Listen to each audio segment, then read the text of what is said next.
Your mom makes pretty good hummus.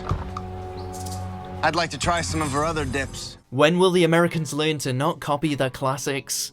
Welcome to Watch Mojo UK, and today we're counting down our picks for the top 10 awful American remakes of great British shows. Did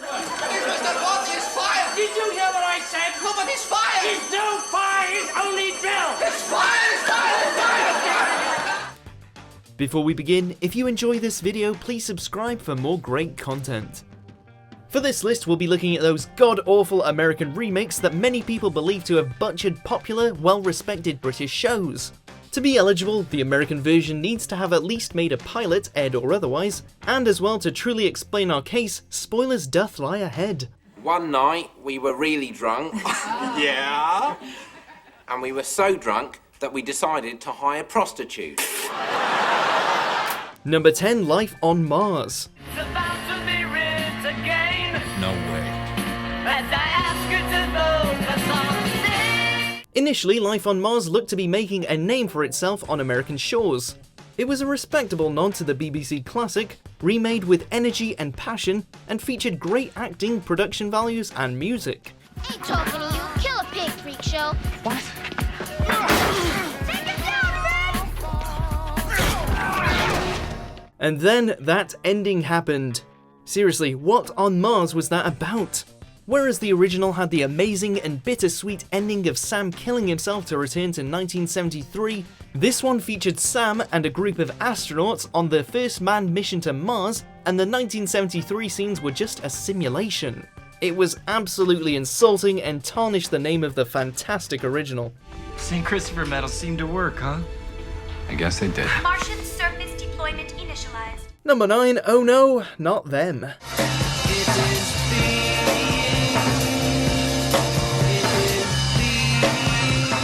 That atrocious title is really all you need to know about this abomination. This series was set to be a remake of The Young Ones, a classic 80s sitcom that was renowned for its subversive humour. 6 years after its ending, Fox attempted to Americanize it with terrible results. Mary, right, who's that tall girl doing joggers? Ow! You mean the one with the enormous tits? Nigel Planer, one of the original actors, was set to star in the remake, but he had an awful time in America and didn't get along well with his co-stars, which made for a troubling production. Oh no! The pilot was apparently awful enough that Fox scrapped the series before it could air, leaving the unseen episode a thing of legend. What's that? It's my mascot. A pig? No. It is? It's not, it's a ferret. It's a really deformed ferret, I'll grant you that. Number 8, Cold Feet. Ah, Bulgarian. Yes, they make some very underrated wines, the Bulgarians. This isn't one of them. A comedy drama detailing the ebbs and flows of love, Cold Feet was a huge success for ITV, lasting 6 years and garnering huge amounts of critical praise. Then there's the American remake. A show apparently so forgetful its existence seems to have been wiped from the internet, the US version follows the same principle as the original, only in Seattle. It was apparently watchable, not that we can prove this due to the lack of media, but even so it failed spectacularly to obtain and hold viewers.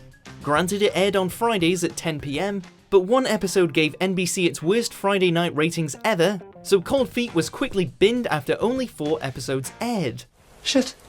Number 7, Viva Laughlin. Is he coming to the party tonight? No. What party? You can't make it. Yes, I can. Viva Laughlin was an ambitious but ultimately failed remake of Blackpool, the popular musical comedy drama mashup about a murder in an arcade. With a strong foundational story and behind-the-scenes players like the original creator Peter Boker and executive producer Hugh Jackman, Viva Laughlin could have been decent, but it wasn't even good enough to be bad. Upon release, the show was absolutely ridiculed, with the New York Times calling it the worst show in the history of television. Harsh, yet warranted. It was therefore cancelled after only 2 episodes due to abysmal ratings. Also harsh, yet also warranted. Well, your sister's been grinding up against my business all night. What you flocking on my face like that? Number 6, Payne. All right, look, I need you to run upstairs. Rule 1 of adapting British shows, do not, and we mean do not, touch faulty towers. Unfortunately, no one was there to enforce this rule in 1999, so CBS went and touched Fawlty Towers inappropriately and made it into Payne. While it had the same basic premise as the John Cleese classic, it made two notable changes, those being the shift in location from Devon to California, and a notable absence of jokes. While it was endorsed by Cleese himself, he was in the minority, which meant the show was canned after only 8 episodes, leading one filmed episode to remain untransmitted. Mr. Payne. I know it's a terrible thing to hear that men in government do strange things, but they do. Get over it. Number 5, Doctor Who?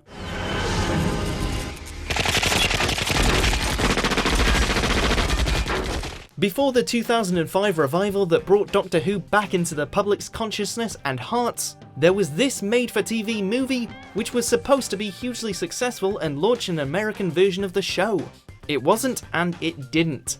Broadcast on Fox, this movie served as a continuation of the story, with the 7th Doctor, Sylvester McCoy, passing the baton to Paul McGann. Although it was well received in the UK, it was a ratings disappointment in America, and the hopes of a new American version of Doctor Who were quickly squashed. I have waited all my lives because of you, Doctor. And I will be rid of you. Number 4, Coupling. I'll be about to leave. I'll be thinking, I'm finally out. She'll lean over, look me in the eye and say, I'm not wearing panties. Fiendish. Coming from eventual Doctor Who and Sherlock showrunner Stephen Moffat, the UK version of Coupling was a brilliant comedy that centred around a group of mates and was respectably compared to both Seinfeld and Friends. Meant to serve as a replacement for the latter, NBC commissioned 13 episodes of an American remake, but some awful acting and constant network interference caused this version to be embarrassingly inferior to the original, and it was instantly labelled a massive creative failure. It was quickly cancelled after only 4 episodes went out, and the rest have presumably been taken out back and muffled with a pillow. Can I clarify, Steve? When I invited you to dinner, I meant dinner. Just dinner. Well, I wasn't expecting an elaborate spread. Number 3, the IT crowd. Here's the plan. We go in there, I make up a load of crap about computers, we see if she picks up on it. Go on. That's it. Similar to The Big Bang Theory, only arguably actually funny, the IT crowd is a shining beacon of nerd culture and shows a pair of nerds in a fictional company's IT department. Hello, IT? Have you tried turning it off and on again? Due to its success in the UK, NBC ordered an American remake, but like most of their remake attempts, it was a spectacular failure. A pilot was filmed and numerous scripts were written, with Richard Ayoade returning as Moss and Joe McHale portraying Roy. However, even NBC knew that they had a dud on their hands after watching the pilot, and promptly ordered the series to be cancelled before it even began. I mean, they have no respect for us up there. No respect whatsoever. Number 2, The Inbetweeners. Bus wankers! The Inbetweeners was an instant classic that perfectly captured the feeling of adolescence with eerily realistic dialogue throughout. The remake, meanwhile, was made for MTV. That tells you everything you need to know.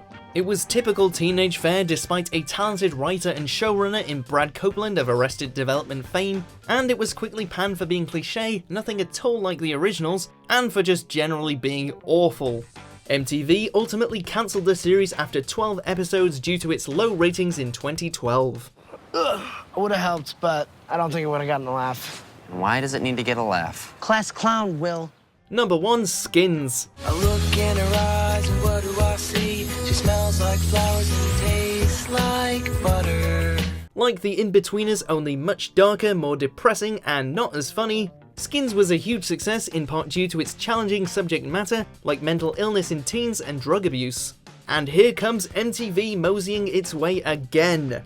While the show wasn't completely unwatchable, it was much tamer in comparison to its UK counterpart, and as a result, it was not nearly as powerful. Yeah, there's a toaster pastry in the CD drawer. Take it out, clean it.